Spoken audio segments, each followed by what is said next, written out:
awesome. Now, going back to the character concept art, things like that, that brings to mind how much of the aesthetics of the world are yours, and how much of the aesthetics are the concept artists? It's an interesting dynamic, because particularly when you're first starting out developing your game, there's a lot of give and take. Because originally, particularly because I was a brand new gaming company, and I didn't have any budget to work with. I started with working with friends, and so I was like, hey, I'm doing this sci-fi dystopian future thing. Kind of want it based around like Firefly and Cowboy Bebop. Here are some of the ideas that I'd like you to try out on paper. And so one guy goes and he does some concept art, and then he's a friend of mine, so he ends up kind of dropping away, and then I find another guy and he starts building on that, and I'm like, okay, I don't like this, I do like this, and so we start. There was actually a point where my one concept artist, this guy who's also still my graphic designer, Sam Alcaraz, Sam, he actually had submitted to me a bunch of pieces of art based upon some of the things that, like, this guy looks more fascist, this guy looks more Wild West, this guy and I ended up, because he had actually drawn them all to a similar size, so I just got a pair of scissors and went over to Kinko's and I cut out pieces and I built more of the look of what I wanted. Oh, that's a good idea. Yeah. And so by basically creating paper dolls based upon the different concepts that he had submitted, we built something together that worked. And so then I posted that on my blog, and this guy John Gendel from the UK ends up seeing the art, and he's like on my lunch break I decided to do a different take on that. And he's somebody I'd never met before. It was kind of like fan art. And he sent me this thing, and I'm like, oh, I like this about it. You nailed this, blah, blah. And so ultimately, by him just submitting this piece of fan art, he then segued into being my next stage of having a new concept artist. And he became the person that developed, I shouldn't say developed, but did the art for all of the characters that are in this box set that I'm kickstarting. Now I'm sorry. You said he's in the UK. Yeah, he's in the UK. So what happened to working local? Well, the thing is with artists, all that's digital. Okay. And so you're not working with dealing with the problems with carbon footprint and what have you. He's a guy that is he's on Facebook at the same time that I'm on Facebook. We're exchanging ideas back and forth, and there is nothing being mailed back and forth. It is strictly a digital relationship. And because it's another person in another fully industrialized nation, he's also an independent freelance artist. It's a perfect relationship. So it still fits into your paradigm. Yeah. Okay. Well, I'm sorry to interrupt you. I think you were about to say something else before I interrupted you. The concept art. So anyway, so when working with him, he had, we would, go back and forth, and we would, collaborate on, okay, I like the look of this, I like the look of this. Generally, I would submit to him, this is, the basis of this particular character. This is the type of look that I want. Okay, can we add, some more tears, what have you, in their clothes, make them look a little more ragtag, things like that.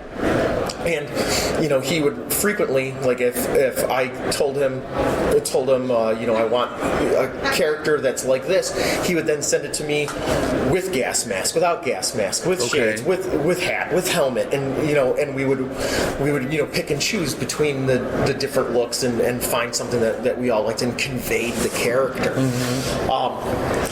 But one of the things when you start adding new people to the mix, I started working with another concept artist, and they have their own take, and so they end up throwing in their own little things, and so the process is constantly evolving. One of the things that, when you look at the Rogue Trader era Games Workshop art compared to now, it's like things were so wild and out of, widely varying, and now, it's a much more cohesive look. And being a new company, a young company, you're going through that. To go back to the original thing, I had the original ideas, the look, the feel, and then we built on it in order to, because I didn't have an exact idea of how I wanted the armor plates to be shaped, right, or what have you, and that's where the concept artist really kind of builds that stuff out, and we negotiate back and forth and get something that we're both happy with. So when you're bringing somebody on and you've got a fairly established aesthetic, at least for one faction or something like that, how do you prevent their new ideas from completely changing everything you've already done, but still incorporate their ideas? Like, to me, it's like, oh, a new artist, he's got these awesome ideas coming up, but which ones do you use? Which ones do you say we just can't use that right now? Yep. How do you make that decision? Yeah, how do you maintain the integrity of your aesthetic? It's hard because one of the things you have to be able to say to people, I don't want that. Okay. And it's a hard feeling, but you have to do it. And so, like, one of the things that's nice about people that have working with artists that have worked with other companies before, the new concept artist we just brought on, this guy Philip Dudek, he doesn't have the relationship that I already have with Gang. We've been discussing ideas back and forth for a year. Gang knows the world, and he knows what I'm looking for. Whereas Philip Dudek, I sent him a bunch of Gang's pieces, gave him an overview, and he started producing art. And there was, he produced one piece of art, and we, did a bunch of back and forth. He gave all of the prods, all of the security officers, he gave them all helmets. And up to that point, we were using state trooper hats, because there's an undercurrent of the movie Cool Hand Luke that kind of runs through some of the concept art. And so he produced this art, and his riot cops looked fantastic, but they did deviate from the established look. He had the armor plates in the right place. Occasionally there was a couple of pieces of armor that were a little different, which I'm okay with, because the fact that this is a dystopian future. Everybody's poor, even the security officers. So there's going to be some variations. People are going to cobble things together, at least to a limited extent. But this was a big thing. This being a picture of all of these prods, and not a single one of them had a state trooper hat. So it's like, okay, here we need to add some state trooper hats. We need to no exposed faces, because we want to have that faceless anonymity of the enemy, that aura of intimidation that comes with because that's the whole point of a police officer wearing shades. When they come up to your car, the mirrored sunglasses, is because they don't want you to be able to see their eyes. It's intimidating. It kind of dehumanizes them. It makes them into... It makes them an authority figure that you can't attack them personally. They are a true representative of the state, not as an individual. Exactly. And so those are things that you got to think about when you're doing your concept art. And so when you have a bunch of security officers, hardened security officers, all standing around, with their shock batons, and a bunch of indentured servants all walking through, you have to really you can't have like one of them stand there with a smile. You got to make them look serious.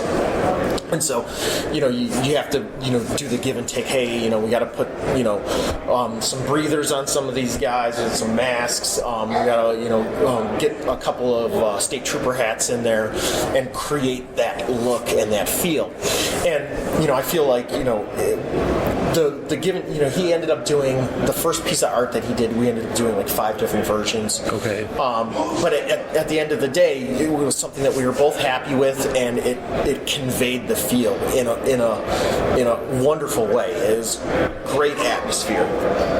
And then he'll do another piece of art, and I'll end up saying, okay, we want to bring in this thing that you haven't been exposed to yet, and so it's a whole new process of indoctrinating him into that part of the world, because he doesn't know about it.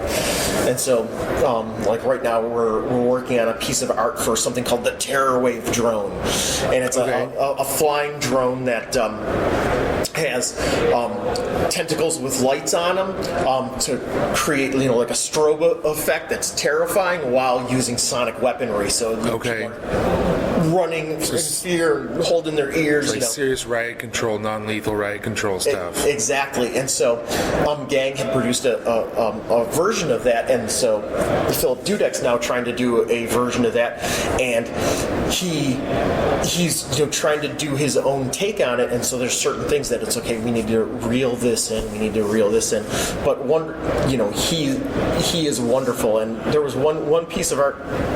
He didn't realize that the mining world was an entirely desert world. Okay.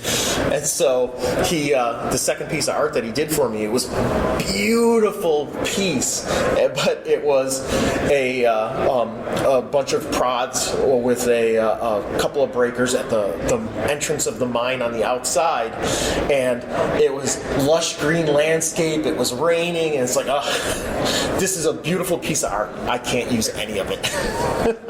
Sounds like a source book. Yeah.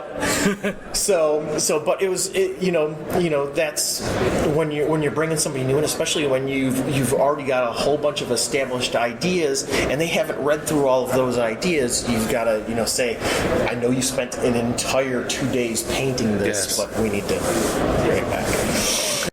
So we were just talking about how the prods are this faceless face of authority, so there are no open faces, anything like that. But earlier you said this is supposed to be a character-driven game, and here I am playing two prods with individual goals and ideas, but they're completely dehumanized. How do I deal with that? Okay, so this is a challenge that we had when doing the art, because this actually goes back to the classic, why do Space Marine sergeants never wear helmets?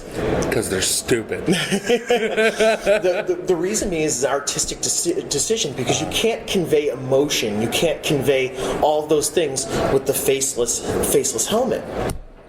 And so when we were doing the concept art, we ran into the situation where when we were doing the characters themselves, the first few, shades, hat, mask, we had all of these things on, but you really couldn't get a sense of the man or the woman that was behind those things. Right.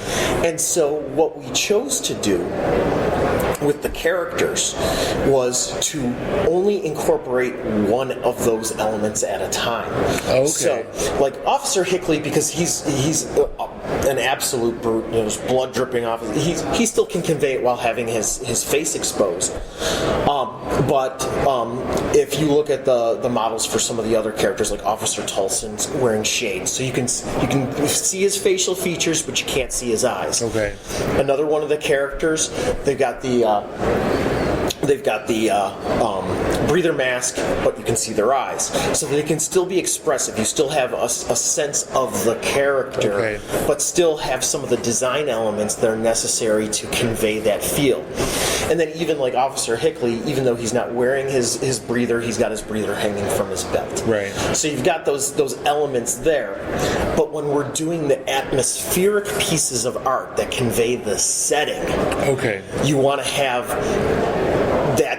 that feel, because you want people to feel the ominousness of the setting, but at the same time you're not using the core characters in like what's going to be in the rule book. You're not going to have the core characters pictured. And when we do the supplement books, where you're dealing with characters in a variety of variety of scenarios, you can have pieces of art where the same character is in multiple pieces of art, and 1 minute you've got them with the mask, 1 minute you have them without the mask. Okay. So that way you can have that dehumanized look, and at the same time to convey the setting, and you can also have the more humanized look so that you can connect with the character. Okay. And that's it. Great. Well, thank you for that explanation. I really appreciate it. Okay. Well, thank you so much for taking your time to talk to us. Absolutely. I really appreciate it. It's always fascinating to hear about the process of a new game, especially on a smaller scale. And hopefully this interview will give some people some insight and get some people excited for Broken Contract. I know I am. All right. Fantastic. Thank you very much. You're very welcome. All right. Those of you listening, we'll talk to you later.